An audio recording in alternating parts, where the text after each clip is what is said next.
Assalamualaikum warahmatullahi wabarakatuh. Halo semuanya, selamat datang pada video pembelajaran materi pengantar akuntansi. Dalam video ini, kita akan belajar mengenai jenis dan pencatatan current liabilities bersama saya, Gusti Ayu Indah Ratnasari. Di video sebelumnya telah dibahas definisi dari current liabilities, ya. Jika sudah paham pengertiannya, mari kita mulai pembelajaran hari ini. Teman-teman boleh menyiapkan kertas dan alat tulis untuk mencatat. Oke, sudah siap? Baik, ada 4 jenis current liabilities yang akan kita pelajari, yaitu account payable, notes payable, current portion of long-term debt, dan unearned revenue. Pada video ini, saya akan membahas 2 jenis current liabilities terlebih dahulu, yaitu account payable dan notes payable. Sedangkan current liabilities lainnya akan dibahas pada video berikutnya.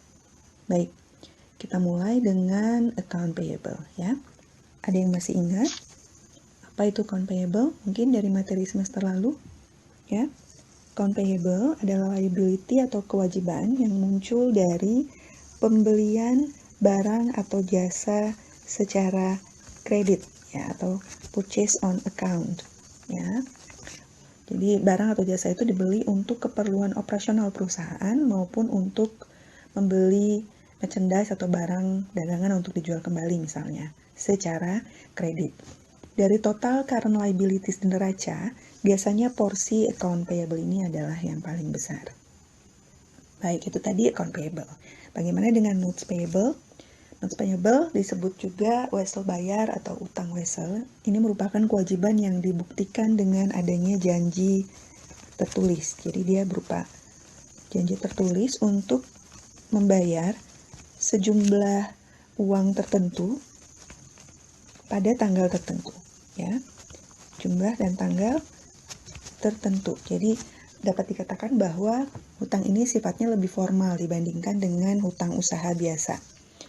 Ya, jika notes ini diterbitkan dengan jangka waktu kurang dari 1 tahun, maka akan digolongkan sebagai hutang lancar atau current liabilities. Oke, baik. Pertanyaan selanjutnya adalah bagaimana pencatatan transaksi current liabilities tersebut. Baik, sekarang kita masuk ke materi tentang pencatatan transaksi account payable dan notes payable, ya. Yang pertama, account payable. Kita lihat contoh transaksinya sama-sama, ya. Misalnya kita asumsikan pada tanggal 1 Juli, PT A membeli persediaan secara kredit dari PT B sebesar Rp13.500.000. Mari kita analisis dulu transaksi ini, kita aplikasikan rules debit dan kredit yang sudah kita pelajari sebelumnya, ya. Transaksi tersebut akan mempengaruhi akun apa saja? Aset, bagaimana dengan asetnya? Asetnya akan bertambah, ya, karena membeli persediaan termasuk aset, kan, ya. Jika aset bertambah, berarti akan dicatat di debit atau kredit? Betul, akan dicatat di debit. Jadi, PT A akan mencatat supplies pada debit. Selain itu, akun apa lagi yang akan berpengaruh? Liability, ya. Liability-nya akan bertambah. Jika liability bertambah, berarti akan dicatat sebagai debit atau kredit. Kredit, ya. Jadi, jurnal pencatatannya supplies pada debit dan account payable pada kredit sebesar Rp13.500.000. Oke.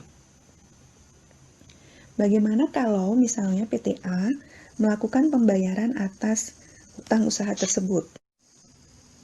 Misalnya pada tanggal 25 Juli, PT A membayar hutang tersebut di atas sebesar Rp5,5 juta kepada B. Transaksi ini akan mengurangi hutang, ya. Account payable-nya berkurang sebesar Rp5,5 juta, ya, dan dicatat di debit. Kemudian pembayaran hutang tersebut dilakukan dengan cash, berarti cash-nya berkurang.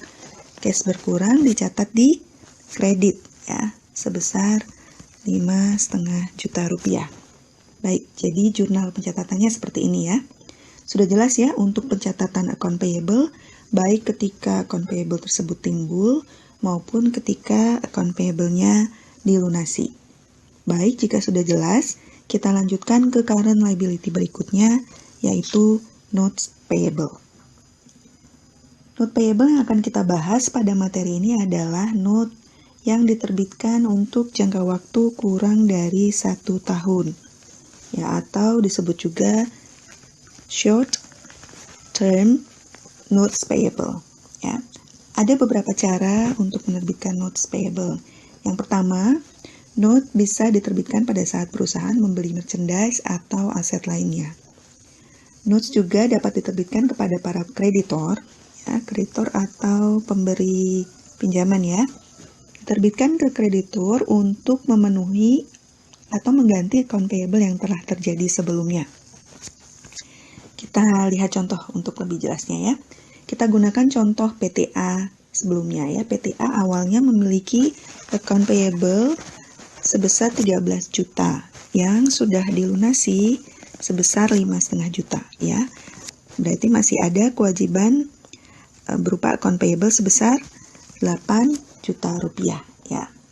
Misalnya untuk memenuhi account payable 8 juta tersebut, pada tanggal 1 Agustus, PTA mengeluarkan note yang berjangka 90 hari, berjangka waktu 90 hari dan bunga 12% per tahun kepada PTB. Ya. Sekarang mari kita sama-sama catat transaksinya. Notes ini diterbitkan untuk mengganti atau memenuhi account payable yang terjadi sebelumnya ya, sebesar 8 juta ini. Jadi apa yang berkurang? Berarti account payable-nya akan berkurang.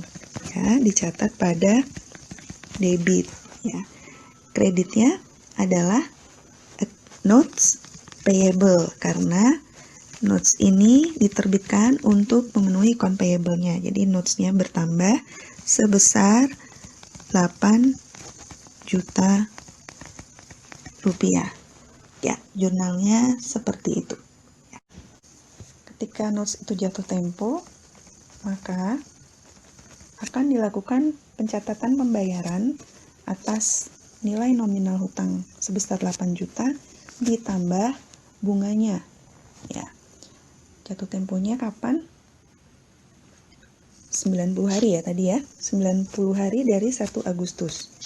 Berarti pada tanggal 30 Oktober ya, PTA akan melakukan pembayaran atas notes payable yang sudah jatuh tempo tersebut. Ya. Pembayarannya akan dicatat sebagai berikut ya. Notes payable akan dicatat pada debit ya, karena jatuh tempo dan dilakukan pembayaran. Kemudian akan muncul interest expense ya, untuk mencatat bunganya. Berapa bunga yang dicatat? Adalah sebesar 8 juta dikali 90 hari tadi ya. 90 bagi 360 dikali bunganya, suku bunganya 12%. Jadi akan timbul bunga sebesar 240.000 rupiah.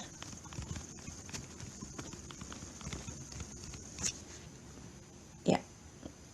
Bagian kredit akan dicatat apa? Akan dicatat cash ya, karena PTA melakukan pembayaran sebesar nilai nominal notes payable-nya ditambah dengan bunga atau interest-nya ya. Nah, pada akhir tahun interest expense ini akan dicatat di income statement sebagai other expense dan akan di-close di tanggal 31 Desember. Nanti akan ada video tersendiri untuk penyajian di laporan keuangan ya. Baik, selanjutnya ingin saya sampaikan juga bahwa ketika notes terbit, setiap transaksinya akan berpengaruh baik ke peminjam atau borrowernya atau debitor ya, debitur, dan juga berpengaruh ke pemberi pinjaman atau lender atau kreditor. Ya, kita ilustrasikan dengan contoh berikut ya. Misalnya kita asumsikan pada tanggal 1 Mei PTB membeli merchandise secara kredit dari PTC sebesar 100 juta rupiah. Ya, cost dari merchandise, harga pokok atau cost dari merchandise ini untuk PTC adalah 75 juta rupiah. Ya. Kemudian ini maksudnya apa? Ini adalah berarti jika pembayaran dilakukan sebelum 10 hari setelah terjadinya transaksi, maka PTB bisa mendapat diskon sebesar 2%. Sementara yang ini artinya bahwa pembayaran harus dilakukan paling lambat 30 hari setelah terjadinya transaksi. Baik, untuk transaksi ini PTB akan mencatat